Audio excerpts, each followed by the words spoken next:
नेकपा माओवादी केन्द्र र नेकपा एकीकृत समाजवादी बीच एकताको अन्तिम तयारी भएको खबर सार्वजनिक भएपछि वाम राजनीतिमा हलचल मचिएको छ। तर सहमतिको खबरसँगै दुवै दलभित्र असहमतिको श्रृङ्खला सुरु हुँदै अध्यक्ष पुष्पकमल दाहाल एकपटक फेरि सन्तुलन खोज्दै अपिलकर्ता बनेका छन्। समाजवादी पक्षका झलनाथ खनाल जस्ता वरिष्ठ नेता खुलेर असहमत भए भने माओवादीभित्र जनार्दन समूह र अन्य नेताहरूले सामाजिक सञ्जाल मार्फत खुलेआम असन्तुष्टि व्यक्त गरे। यसरी चौतर्फी असहमतिको घेराबन्दीमा पछि दाहालले एकता प्रक्रियामा ब्रेक लगाउन बाध्य भए।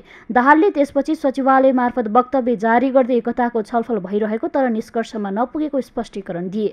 यति हुँदाहुँदै उनले मङ्गलबार पुनः अपिल गर्दै सबै माओवादी घटक र वाम शक्तिहरूलाई राष्ट्रिय स्वाधीनता र समाजवाद निर्माणको लागि साझा आन्दोलनमा उत्रिन आह्वान गरे। यद्यपि समय र प्रसङ्गले बताउँछ यो अपिलको उद्देश्य केवल एकताको सैद्धान्तिक आग्रह होइन, राजनैतिक अस्तित्वको सङ्कट व्यवस्थापन हो। राजनैतिक इतिहासका पानामा हेर्दा दाहाल का लागि पार्टी विभाजन कुनै नयाँ अनुभव होइन। सशस्त्र युद्धको घोषणाबाट सुरु भएको उनको यात्रामा वैद्य, बाबुराम, बादल जस्ता नेताहरूले पटक पटक छुट्टै बाटो समाउँदा पनि उनले त्यसलाई अवश्यम भावी प्रक्रिया माने। शक्ति सन्तुलन र व्यक्तिगत केन्द्रीयता उनका प्रमुख नीति बने, सिद्धान्त र कार्यक्रम द्वितीय। परिणामस्वरूप माओवादी एकीकृत आन्दोलन हरेक पटक छिन्न भिन्न हुँदै गएको छ। तर अहिलेको परिस्थितिले दाहाललाई पुरानै औषधिले नयाँ घाउ निको नहुने स्थितिमा ल्याएको छ। एकातिर समाजवादीहरूसँगको एकता असफल हुँदैछ, अर्कोतिर विप्लव नेतृत्वले दल दर्ताको प्रक्रिया अघि बढाएर आफ्नो अलग बाटो रोजिसकेको छ। यसबीचमा जेनजी आन्दोलनले माओवादीको नैतिक धरातल हल्लाइदिएको छ। युवा पुस्ताले माओवादीलाई काङ्ग्रेस एमालेसँगै कुशासन र भ्रष्टाचारको एउटै सिक्काको अर्को पाठो भनेर उछालिदिँदा दाहालको पुरानो क्रान्तिकारी पहिचान धुमिल भएको छ। विगतमा गणतन्त्र, संघीयता र धर्मनिरपेक्षता माओवादीको ऐतिहासिक उपलब्धि भनेर प्रचार गरिँदै आएको थियो। तर नयाँ पुस्ताका दृष्टिमा ती उपलब्धिहरू अब मात्र सैद्धान्तिक बखान बनेका छन्। व्यवहारमा त्यसले आम जनको जीवन सुधार्न सकेको छैन। यही असन्तुष्टिको चपेटामा जन्मियो जेनजी आन्दोलन, जसले पुराना दलहरूलाई मर्काममा पार्दै नयाँ विकल्पको माग अघि सारेको छ। त्यसैले दाहालले महाधिवेशनको घोषणा गर्दै नेतृत्व हस्तान्तरणको सङ्केत दिएका छन्, तर व्यवहारमा त्यो सम्भावना धुमिल छ। कारण माओवादीमा अहिले दाहाल पछिका नेताहरू वा त विवादित छन् वा जनस्तरमा प्रभावहीन।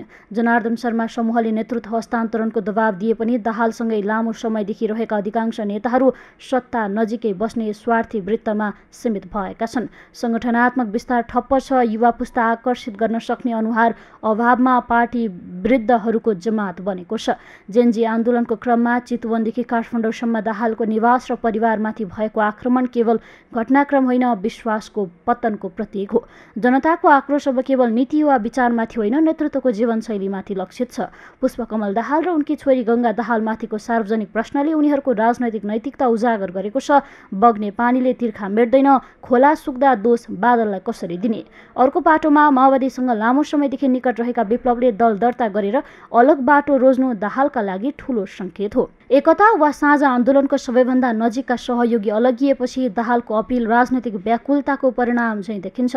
विप्लवले पनि सामाजिक सञ्जालमा माओवादीसँग एकता होइन, सबै देशभक्त र कम्युनिस्ट शक्तिसँग सहकार्यको सन्देश दिँदै अप्रत्यक्ष रूपमा दाहालमाथिको अविश्वास प्रदर्शन गरेका छन्। यसरी हेर्दा पुष्पकमल दाहाल अहिले न त पुराना साथीसँग न त नयाँ पुस्तासँग भन्ने विचित्र सङ्क्रमणमा छन्। चुनाव घोषणा भइसकेको छ, महाधिवेशन नजिकिएको छ, तर पार्टीभित्र न त स्पष्ट नीति छ न त आत्मविश्वास। एकताका चर्चाले नेतृत्वको सङ्कट मात्र झल्काएको छ, समाधान होइन। नेपालको वाम राजनीतिले इतिहासभरि एकतालाई नाराको रूपमा बोकेको छ, तर व्यवहारमा अहङ्कारलाई पालिएको छ। पुष्पकमल दाहाल र माधव नेपाल बीचको सम्बन्ध पनि यसको नवीन उदाहरण हो। विचारभन्दा पद र सन्तुलनले सहमति खोज्ने परिपाटी। अहिले पनि एउटै सूत्र दोहोरिएको छ, पद बाँडफाँडमा मिलाप खोज्ने प्रयास, विचारमा होइन। तर यसरी बनेको सहमति हरेक पटक असफल भएको इतिहास छ।